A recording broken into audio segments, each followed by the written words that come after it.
1959, I worked for J.R. Petty Company, Honey Company, who was located on Crystal Highway. He had 2,700 hives of bees, and in spring of 1960, spring, summer, and fall, we split 700. So I ended up having 3,400 hives. I've been keeping bees since 1953, but I learned something every day. The first thing you want to do before you go to the bee yard is light this smoker. It's the most important piece of equipment that you have in the beekeeping business is this smoker. And when you get a hold of some African island, you'll know what I'm talking about.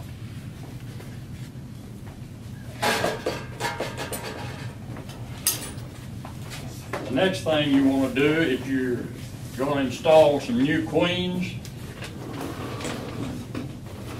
is to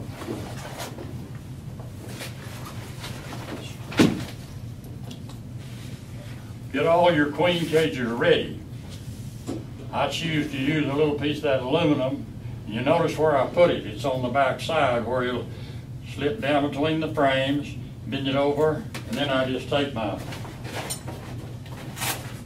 stapler and just hit it one time and it's there.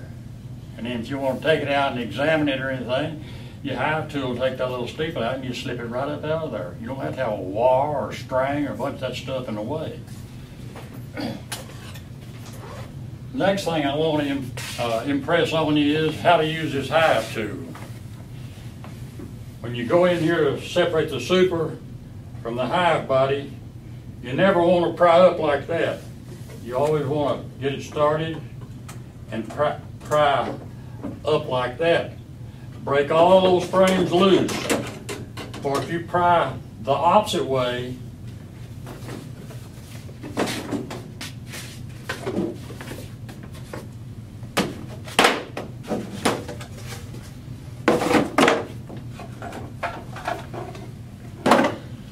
you're soon going to damage this queen excluder, and then it will be of no good, because when you spread one of those wires, that queen's going to find her way through there, and she's going to be up in the super laying eggs, and you'll come home with a queen and a super, and that's a different story.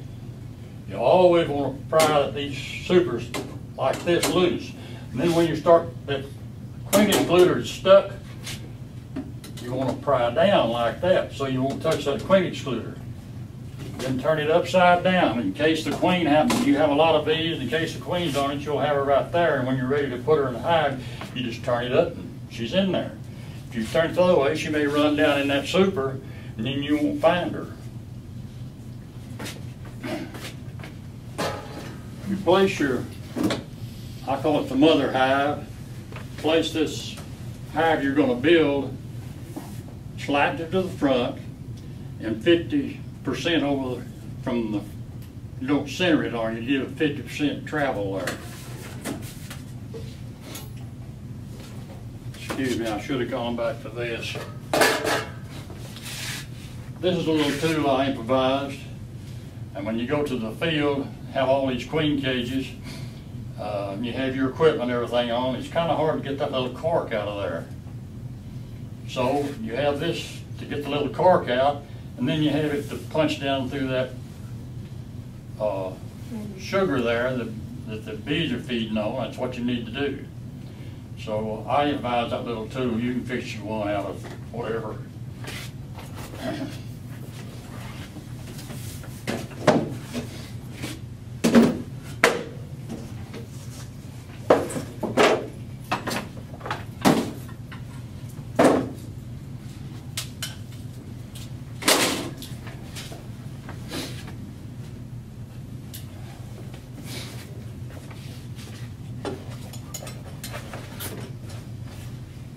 First thing you want to do is get the 4 frames out of the middle and stack them back here by the mother hive.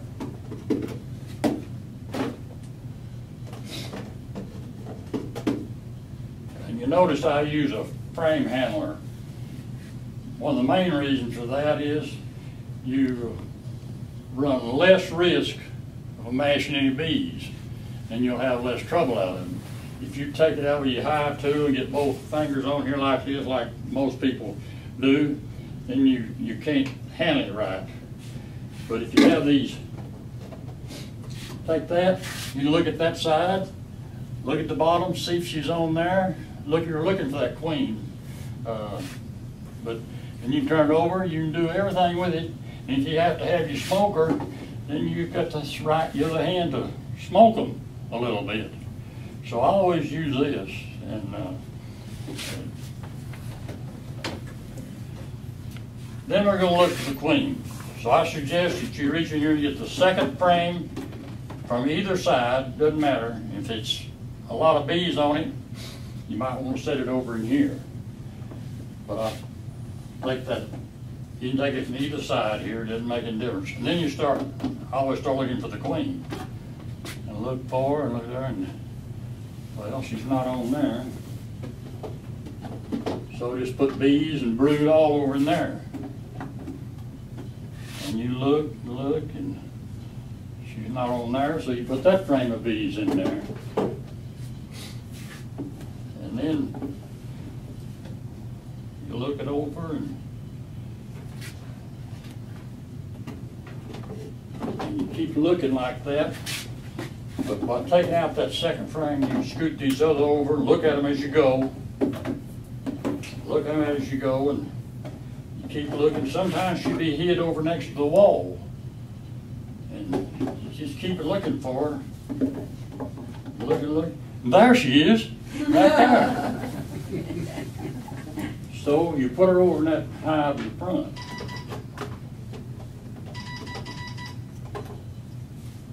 Then you scoot all of these frames to the center that are here.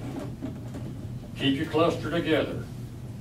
And then you go back and get these 4 frames you took out of that one you're building and put them back in here.